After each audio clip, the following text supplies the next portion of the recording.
Hey Rob, I read the Tucker article, thought I'd respond. This works better than typing because I don't like grammar. Anyway, didn't read the Prodone, that was a little long, it would take me a whole afternoon to read, and unfortunately I just don't have that much time. Tucker one was interesting. Kind of go over his main points, and then there were two parts that I took issue with, so I'll see if they make sense. So Tucker starts by explaining, there are only so many ways one can gain property.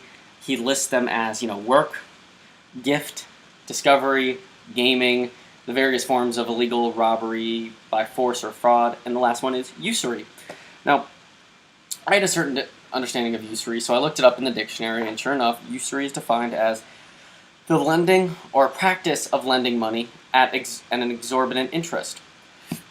Now, Tucker does not have this definition. He states usury has three forms. It's interest on money, rent on land or houses, and profit in exchange. Now, again, I guess to Tucker, even if you lent someone money and said, hey, can I get just a tiny bit back for compensation, blah, blah, blah, at 0.00001% interest, I guess that's usury for Tucker. Sounds a little bizarre, but let's see if he makes the case. He states that usury rests on two great monopolies. I'm quoting him here. The monopoly of land and the monopoly of credit. Were it not for these, it would disappear. Ground rent exists only because the state stands by to collect it and protect land titles rooted in force or fraud. Oh, definitely. I mean, the state protects, intellectual property, which is not property. The whole system of taxation. It protects the accumulation for some that's based on force or fraud. No, it's not legit, and we get that, so that's spot on. He goes on to say, otherwise, if it weren't for these two monopolies by the state, land would be free to all, and no one could control more than he used. Goes on to say, interest and house rent would disappear as well. That sounds outlandish. I get if he's saying that, in freedom, as I would say, free market, where only voluntary interactions were legit and took place. Yeah, who knows what the economic landscape will look at. I mean, it could be that because you do get a little more out of a cooperative setup as those become more available, people will kind of go for those just as they do fax machines over messenger boys or the people who rode Pony Express, That's certainly possible. I still have a hard time believing that rent, which I would just define as the trading of the value of land or a roof over your head for the value of some other form. It could be medium of exchange. It doesn't have to be. It could be just labor. You can live here if you will dig this garden for me or what have you. I mean, to me it sounds completely bizarre to say with certainty, no rent, no profit on exchange. It will ever happen if we get rid of the state. Because, right now, I mean, at least in the short term, my goodness, I would think of someone, if you're traveling, what if you want to stay somewhere?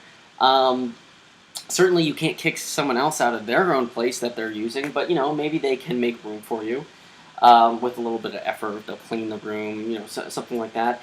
And they go ahead and trade you the value of a roof over your head for the value, in compensation, the value of medium of exchange. Or again, it could be labor, it could be anything. How is it impossible that would happen? At least in, the conceivable future, short-term future. Even if you didn't have the state, you don't want to buy a house, you just want to use it temporarily, and you don't want to go through the process of buying and selling, which undoubtedly would be easier without all the bogus regulation, but still, it seems unfathomable to me to say that no autonomous, independent, rationally person would ever make an arrangement like this. Of course someone would. I mean, I don't know what's best for everyone, and I don't know what everyone's circumstances are. It's another thing, of course, to say that this would not happen because with the state gone, we're free to enforce this. Just as, right now, we're supposedly free enough to act as third-party self-defense and other forms of theft and assault and things like that. And of course, if he's saying that, then that just sounds completely bizarre. And again, certainly anyone who ascribes to that, that says the labor theory of value is enforceable, that this usury is stealing the product of labor, and they do consider it theft. Well, you might not enforce that on me because right now the state police protect me, I guess, in that odd way. But you certainly wouldn't be friends with me. You would think I was slime because I currently rent out a room in my house to someone. So, anyway. His second point. Tucker states, it's not whatever contributes to production is what should receive compensated. He said, whoever contributes to production should be compensated. So even if a laborer is using a machine to make bread, 100% of the production compensation should go to the laborer, none of it to the machine, because machines are things. As he says, what's are things, and things have no claims. And he totally rejects the idea that the owner of the machine, or the one who made the machine, should receive any money or value from this production process. Tucker does say that instead, quote, the maker of the machine is certainly entitled to pay for his work, fully paid and paid once, no more. Again, what are you basing this off of? I mean, my goodness, can you not imagine maybe someone wanting a piece of machinery, can't really justify buying it outright because maybe you don't use it enough, but just want to use it here and there, kind of like someone would rent a truck for a few times a year, but doesn't mean I want to buy a whole truck because it's too expensive, and I would rather get something, I save money by buying something more efficient on gas, and then the few times a year where I need to haul cargo, just rent it for $20-$30 a day, Ugh, that doesn't make any sense. Another example I just thought of is, what if you have a really nice oven that's used to make that has special features, maybe it's one of those types that rolls through, you put it in here and it comes out here, and it goes through this process, because it makes these fancy French pastries, and it's your hobby or small business, whatever.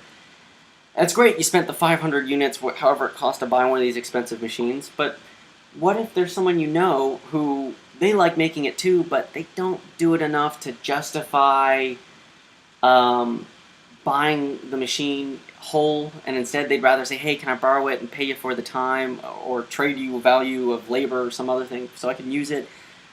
What is wrong with that? And Tucker says, well, that lady should just go buy the bread. What if she likes making them? What if she just likes making them, and to her it's worth it to borrow it, pay for the time, and make it herself? Maybe it's an activity this person does with his or her daughter, in their afternoon. That's a thing they do. Every July 4th they get together and they make bread, but, how can you sit there and... Anyway, I think you get it. I think Tucker is unnaturally telling other people what to do, and I get this a lot from certain leftists. Who cares how people live their lives? Let people be autonomous, independent individuals who will pursue their rational self-interest. They'll make bad mistakes. Sure, I make bad mistakes sometimes. But, my goodness, we shouldn't talk about outlawing this or abolishing it. There was another post about abolishing rent. It just sounds bizarre. Anywho, those are my thoughts. Let me know what you think.